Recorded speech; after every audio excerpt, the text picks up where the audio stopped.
નમસ્કાર મિત્રો, જીગરની વિદ્યા મંદિરમાં આપ સૌનું એક વખત ફરીથી હાર્દિક સ્વાગત છે। આજનો વિડીયો છે ધોરણ 8 હિન્દી સપ્ટેમ્બર માસ સામયિક મૂલ્યાંકન એકમ કસોટીનું આપણે સંપૂર્ણ સોલ્યુશન જોઈશું।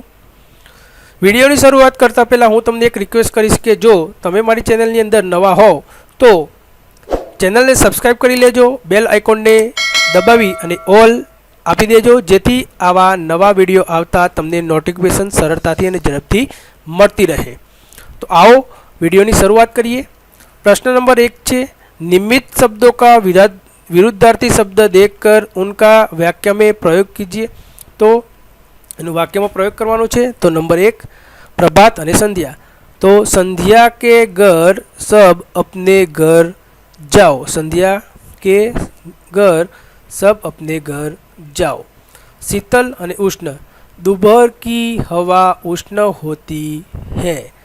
संभव और असंभव। तो वर्ग में कठिन प्रश्न का उत्तर ध्रुव ने देकर असंभव को संभव कर दिया। स्नेह और तृणा। किसी से भी तृणा न करो, उससे स्नेह करो।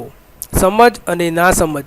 नासमझ होने से कई लोग गलती कर बैठते हैं। तो आ रीते आपणे विरुद्धार्थी शब्द ने एमने वाक्य में प्रयोजित करवाना हता। प्रश्न नंबर 2 चित्रों का अवलोकन करके अपने शब्दों में कहानी लिखिए। तो अहीं तमने ऊपर चित्रों आपेल छे, एना उपरथी आपणे आ कहानी लखवानी छे। तो कहानीनुं नाम छे लकड़हारा और देवदूत। एक लकड़हारा था, वह रोज जंगल में जाता, लकड़ियाँ काटता और उन्होंने बाजार में बेच कर देता। उन पैसों से ही उनके परिवार का गुजारा होता था। एक दिन लकड़हारा एक पेड़ पर चढ़कर उसकी एक दल काट रहा था। पेड़ नदी के किनारे था। अचानक उसकी कुल्हाड़ी नदी में गिर गई। वो नीचे उतरा, लेकिन उसको तैरना नहीं आता था और वह उदास होकर बैठ गया। अचानक वहाँ देवदूत आया। उसने लकड़हारा को उदासी का कारण पूछा और लकड़हारा ने सब बताया। देवदूत ने कहा, तुम घबराओ मत, मैं नदी में से मैं जाकर तुम्हारी कुल्हाड़ी निकाल दूंगा। देवदूत ने पहले सोने की कुल्हाड़ी निकाली और पूछा, क्या मैं ये तुम्हारी कुल्हाड़ी है? लकड़हारा बोला, नहीं, ये मेरी नहीं है। देवदूत ने फिर दोबारा डुबकी लगाई और चांदी की कुल्हाड़ी निकाली और बोला, ये तुम्हारी कुल्हाड़ी है? तो लकड़हारा बोला, नहीं, ये मेरी नहीं है। अंत में देवदूत ने डुबकी लगाई, लोहे की कुल्हाड़ी निकाली और पूछा कि ये तुम्हारी कुल्हाड़ी है? तो लकड़हारा खुश होकर बोला, हाँ, ये मेरी कुल्हाड़ी है।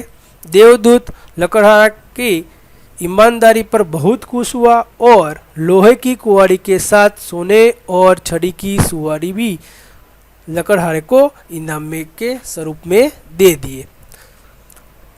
तो आ थी आ चित्र परथी कहानी। वीडियो स्टॉप करी अने तमे लखी सको छो। प्रश्न नंबर 3 सूचना अनुसार उत्तर लिखिए। तो शब्दकोश क्रम में આપણે શબ્દકોશની અંદરથી જે પ્રથમ આવતો હોય એ શબ્દ એ લખવાનો છે। તો શબ્દકોશ જોઈએ, શબ્દ જોઈએ સ્વર, સુખ, શૃંખલા અને શાંતિ। તો સૌપ્રથમ જે શબ્દ આવશે એ સુખ। શબ્દકોશ क्रम के मुताबिक सही विकल्प चुनिए। तो આપણે સહી વિકલ્પ ચૂનવાનો છે। અ, બ, ક અને ડ આપેલા છે, એમાં શબ્દો આપેલા છે। તો શબ્દકોશ પ્રમાણે એનો જવાબ રહેશે ક્ષમતા, ડૉક્ટર અને દૂધ। तो अ एनो जवाब रहेशे। 3 शब्दकोश क्रम के मुताबिक तीसरे स्थान में आने वाले शब्द ढूंढिए। तो तीजा नंबर पर जे आवतो होय शब्द ए आपणे जोवानो छे। तो आ जे 4 शब्दों आपे छे एनी अंदरथी मनोहर ए एनो जवाब रहेशे। शब्दकोश क्रम के में लिखिए। तो शब्दकोशना क्रम में लखवाना छे क्षमा, ज्ञानी, कागजात, गमला, अंबर और आंगन आपेलू है। एना परथी आपणे आ जवाब लखवानो छे। तो सौप्रथम आंगन પછી અંબર, પછી કાગજાત, પછી ગમલા, પછી ક્ષમા અને પછી જ્ઞાની। તો આ રીતે શબ્દકોશ આનો જવાબ છે। प्रश्न 4, निमित्त परिच्छेद को पढ़कर प्रश्न के उत्तर लिखिए।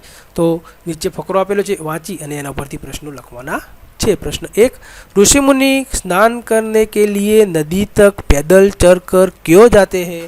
तो एनो जवाब छे पैदल चलना भी एक तरह का व्यायाम है, इसीलिए ऋषि मुनि स्नान करने के लिए नदी पैदल चलकर जाते हैं।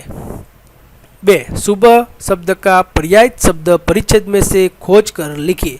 तो सुबह यानी प्राप्त। 3, अलियायु शब्द का विलोप शब्द परिच्छेद में से खोज कर लिखिए। अलियायु यानी के दीर्घायु थशे, दीर्घायु। 4, हमारे अभ्यास के लिए कौन सा समय अधिक अच्छा है? तो हमारे अभ्यास के लिए प्राप्त समय अधिक अच्छा है, सवारना समय આપણે વાંચીએ તો બહુ જ યાદ રહે। 5, परिच्छेद के लिए उचित शिक्षक लिखिए। तो આના માટે આપણે ઉચિત શિક્ષક આપવાનું છે, હેડિંગ આપવાનું છે। તો આપણે એને આપી શકીએ નયા સવેરા। प्रश्न 5, निमित्त विषय पर 100 शब्दों में निबंध लिखिए। यदि मैं नेता होता, तो जो તમે नेता हो तो શું કરતા, શું બદલાવ કરતા, એના વિશે તમે 100 શબ્દોની અંદર નિબંધ લખવાનો છે। અહીંયા જોઈએ આપણે નિબંધ। अगर मैं नेता होता तो क्या करता? जाहिर सी बात है देश की सेवा ही करता।